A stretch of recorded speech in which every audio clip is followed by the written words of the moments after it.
Welcome to the Privacy Report, where we take a look at the most fascinating and, frankly, challenging trade-offs happening with your digital identity.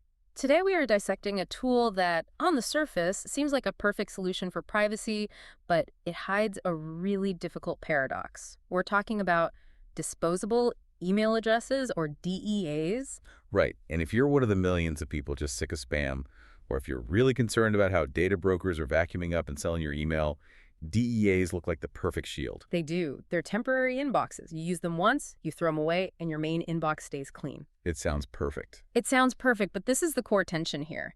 DEAs are truly a double-edged sword. They give you that immediate privacy win, that short-term fix, but they can introduce really serious long-term risks to your security and your ability to recover your own accounts. You're basically trading tomorrow's security for a little bit of anonymity today. Exactly. And for you, the listener, that trade-off is just so crucial to understand. You use a DEA for a free trial, maybe a quick download, but what happens when that service suddenly becomes essential to you 6 months down the road? That's the question. When does that short-term fix guarantee you get locked out for the long term? And before we get into the nuts and bolts of all that, just a reminder that you can subscribe to our email newsletter for a deeper analysis of all the tools we discuss. Just head over to theprivacyreport.net. Okay, let's unpack this. Oh. Why are people flocking to these temporary addresses? I mean, it's got to be more than just fighting spam, right? What's really driving this? Oh, absolutely. Spam is, it's the gateway. But there are really four big drivers here. First, and most obviously, is privacy. People want to hide their main email, that persistent identifier that lets companies build these massive profiles on them. That makes total sense. Your email is the anchor for your digital identity. If you can break that link, you can really limit what a third party knows about you. Precisely. The second driver is, like you said, spam reduction. It's just about keeping your inbox clean, a fresh start for every sign-up. And then you get into the more aspirational goals, like this idea of total anonymity. Yes. The feeling that you can spin up an address in seconds without any real identity attached, it feels incredibly powerful, like you're a digital ghost. And, the final driver is compartmentalization, which is actually a very smart security goal. How so? Well, if you use a unique disposable email for, let's say, site X, and that site gets breached, the hackers only get that one throwaway email. The damage is contained. So privacy, spam control, this feeling of anonymity and compartmentalization, those are really powerful motivators. But here's where it gets interesting, because a lot of users, I think, overestimate the protection they're actually getting. They really do. This is the crux of the anonymity illusion. Okay, so if the DEA masks my email, what is it failing to protect? Huh? What are the big data brokers still using to track me? A whole suite of other things. While the DEA does a great job masking your email address, it does absolutely nothing to stop other very common tracking methods. Like what? Give us the big one. The most sophisticated is probably browser fingerprinting. Think of it like this. Your email changes, but your computer, your browser, your settings, they don't. So it's not looking at my email address at all. Not at all. A website will take dozens of little data points from your device, your screen resolution, the specific fonts you have installed, your graphics card, even tiny differences in how your browser renders an image. Wow, it's like a digital composite sketch of my device. That's a perfect way to put it. All those points are combined to create a single unique signature. So it doesn't matter if your temporary email changes every single day. They know it's you. They know it's the same device that visited yesterday with a different DEA. So the DEA solves the spam problem, but it's completely useless against device tracking and behavioral analytics. It's only solving a tiny piece of the privacy puzzle. And in doing so, it creates a huge potential security problem down the line. That's the trade-off. Exactly. Okay, so let's pivot to that risk side, because this is where people can get into real trouble. What are the biggest liabilities that come with using a DEA?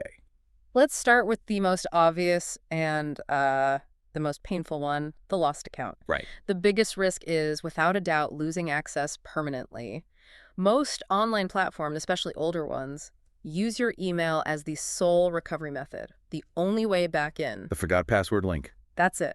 And if you used a DEA for that sign-up and that inbox was deleted after 24 hours, you have effectively bricked your own account.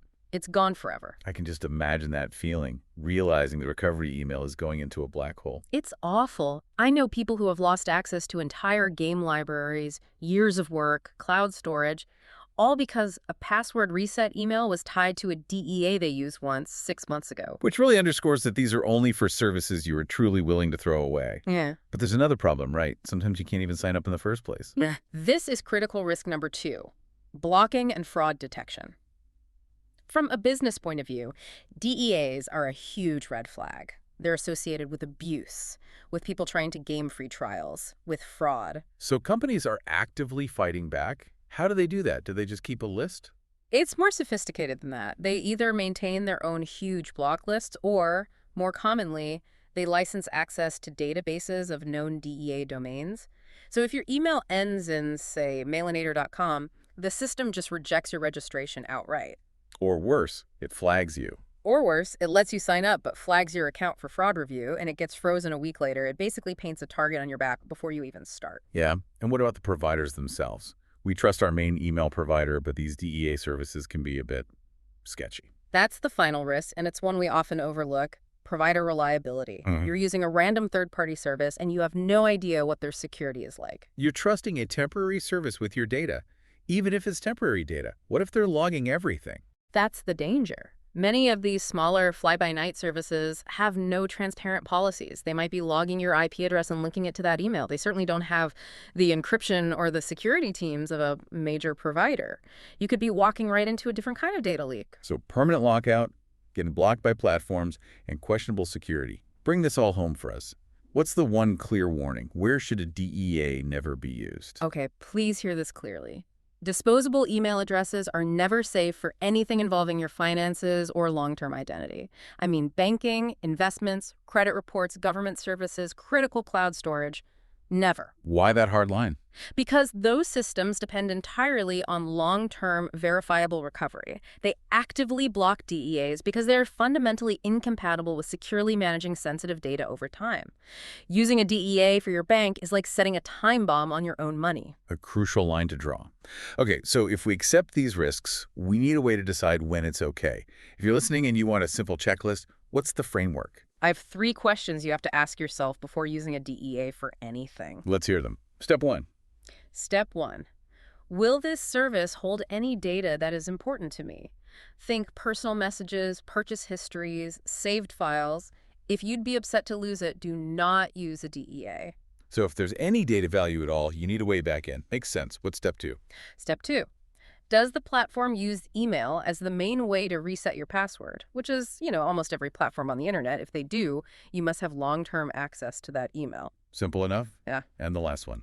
Step 3. Step 3. Is there any chance you might need to access this account in the long term? Think about future utility.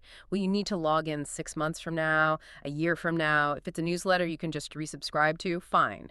If it's a niche forum or an old software license, a temporary address is a terrible idea. So the conclusion is pretty stark, isn't it? Only use a DEA if losing the account causes absolutely zero harm. That really narrows the use case. It really does. It reserves them for the most fleeting, a truly throwaway interactions. So if the real goal is compartmentalization and privacy without sacrificing recovery, what's the better path? The superior alternative almost every time is to use email aliasing tools. They give you the best of both worlds. Explain the difference. What makes an alias different from a DEA? It sounds similar. The key difference is control. A DEA is a temporary inbox that disappears, owned by someone else. An alias is a unique masked email address that you create and you control, and it forwards all mail permanently to your primary secure inbox. Ah, I see. So I could create, say, randomservice-22@myalias.com. The service never sees my real email, but any messages they send, crucially password resets, still land safely in my main inbox. Exactly. You get the privacy, you get the compartmentalization, but you never lose control of recovery. It offers much, much better resilience. And if that alias starts getting spammed, you just log into your aliasing tool and turn it off. The problem is solved, and your main email is untouched. That sounds like a much more robust, resilient way to manage a digital identity. And there are great services out there that do this, like Simple Login or a non-addy, that basically put a privacy layer in front of your inbox. The technology is there to get the privacy benefits without taking on the huge risk of getting locked out. So the final action item for anyone listening should be pretty clear. If you want real protection for any account you might use more than once, start testing an aliasing tool. It's about designing your digital life for permanence, not just reacting to spam in the moment. And if we connect this to the bigger picture, I think what really stands out is that true privacy isn't just about hiding for a moment. It requires long-term resilience. It requires a system that you've thoughtfully designed to handle the unexpected. That leaves us with a final thought for you, the listener.